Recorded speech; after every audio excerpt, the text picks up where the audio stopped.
Hello বন্ধুগণ, বাংলার অকৃত্রিম বন্ধুবর্গ এবং যারা রয়েছেন তাদের সবাইকে সিএএ সম্পর্কে কয়েকটি কথা বলতে চাই।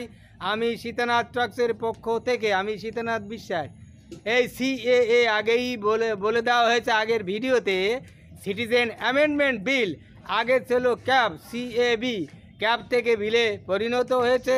কারণ এই বিলটি এই ভারতবর্ষের লোকসভা এবং রাজ্যসভায় দুই সভায় পাশ হওয়ার পর রাষ্ট্রপতি তাতে সই করেছেন এবং আইনে পরিণত হয়েছে। এটা বৈধভাবে গণতান্ত্রিক পদ্ধতিতে এবং সাংবিধানিক মতে আইন। এই আইনের বিরুদ্ধে যারা দাবানল সৃষ্টি করছেন, জ্বালাময়ী বক্তৃতা দিচ্ছেন এবং পশ্চিমবাংলায় তথা ভারতবর্ষের বুকে নাশকতামূলক যারা কাজ করছেন, তারা ভারতবর্ষের নাগরিক কিনা এটা আপনাদের কাছে একটা ভয়ঙ্কর প্রশ্ন থাকলো। এবং যারা এই পশ্চিমবাংলায় বিশেষ করে যে ভয়ঙ্করভাবে 30% মুসলমান, অর্থাৎ মমতা ব্যানার্জি যে দুধ দেওয়া গরুগুলি 30% মুসলমান, তার কথায় তিনি যে তারা যে ভয়ঙ্করভাবে এই ভারতবর্ষের বুকে দাবানল সৃষ্টি করেছে এবং ট্রেন পোড়াচ্ছে, ট্রেন জ্বালাচ্ছে এবং জাতীয় সড়ক অবরোধ করছে এবং জাতীয় সম্পত্তি ধ্বংস করছে, এই অ্যাম্বুলেন্স পুড়িয়ে দিচ্ছে, ট্রেন পোড়াচ্ছে, তারপর বিভিন্ন জাতীয় সেন্ট্রাল গাড়িগুলিকে নিশ্চিহ্ন করে দিচ্ছে, জ্বালিয়ে পুড়িয়ে সরকার বাংলাকে শ্মশান বানাচ্ছে। এই 30% মুসলমান এরা, তার এই যে 30% এরা মাননীয় মুখ্যমন্ত্রী দুধ দেওয়া গরু। এই দুধ দেওয়া গরুরা যখন এই কাজ করছেন, সেই সময় এই বাংলার সুপ্রিমো মমতা বন্দ্যোপাধ্যায় কিছুই বললেন না, তাদের নিষেধও করলেন না। এই সমস্ত কাজ হয়ে গেল, বাংলাকে সরকার করা হলো এবং বাংলায় বিশেষ করে টোটাল যে জাতীয় সম্পত্তি নষ্ট হলো তার পরিমাণ 1600 কোটি টাকা। যারা ভারতবর্ষের সুনাগরিক তারা জাতীয় সম্পত্তি নষ্ট করে, বুঝলেন তো ব্যাপার? তারা জাতীয় সম্পত্তি নষ্ট করে, যারা করেছে তারা কারা এবং তাদের সম্পত্তি ক্রোপ করার জন্য যারা ধ্বংস করেছে, জাতীয় সম্পত্তি নষ্ট করেছে, তাদের সম্পত্তি ক্রোপ করার জন্য এই সামনে আইন চলে আসছে এবং প্রত্যেকে ভিডিওতে ধরা পড়বে কারা জাতীয় সম্পত্তি ধ্বংস করেছে।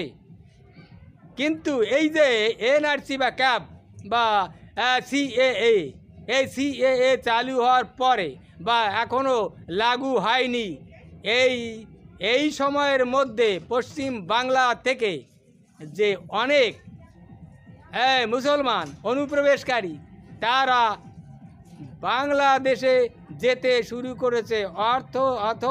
তার মানে এই মমতা বন্দ্যোপাধ্যায়, মুখ্যমন্ত্রী সুপ্রিমো মমতা বন্দ্যোপাধ্যায়ের দুধ দেওয়া গরুগুলি বর্ডার পাস হতে চলেছে।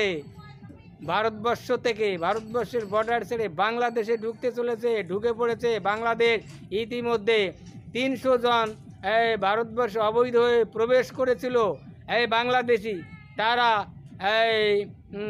বাংলাদেশে প্রবেশ করেছে।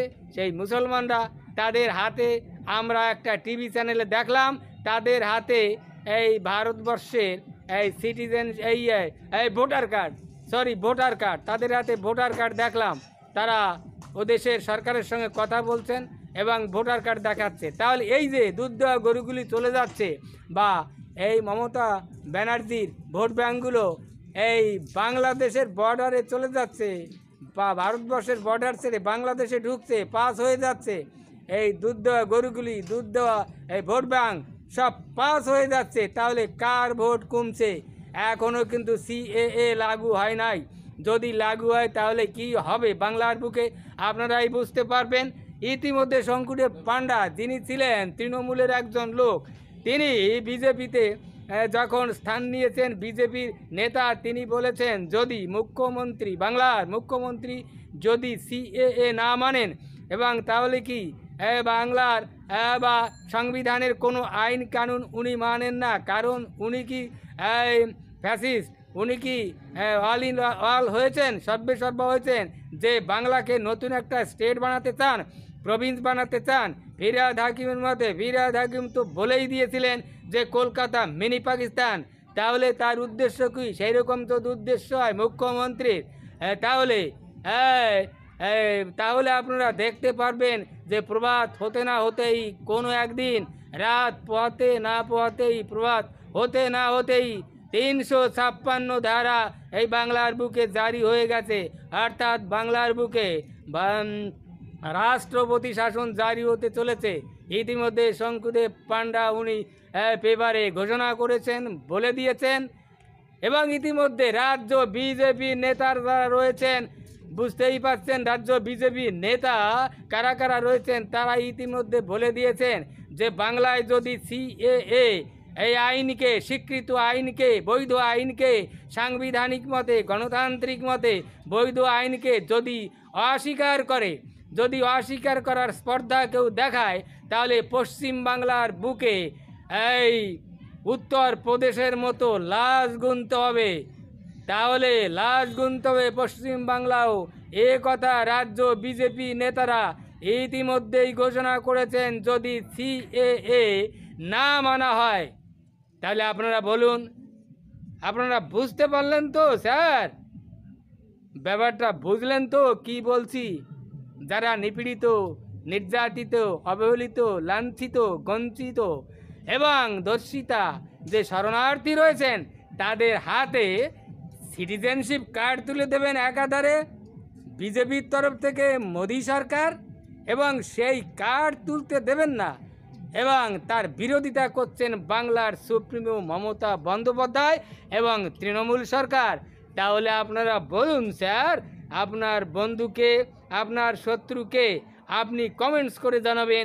এই চ্যানেলটিকে আপনি সাবস্ক্রাইব করবেন এবং এই চ্যানেলটিকে বেল বাটন বাজিয়ে দেবেন এবং শেয়ার করবেন, কমেন্টস করবেন এবং সমস্ত যারা শরণার্থী, উদ্বাস্তু শরণার্থী, ছিন্নমূল সবাইকে জানিয়ে দেবেন, তারা যেন আগামীতে সিএএ অ্যাকসেপ্ট করে, বাংলায় যাতে শান্তি আনে, এই প্রার্থনা করেই, এই অনুরোধ রেখেই আমার এই চ্যানেলটিকে সাবস্ক্রাইব, লাইক, শেয়ার করার জন্য এই অনুরোধ রেখেই আমি এইখানে শেষ করছি।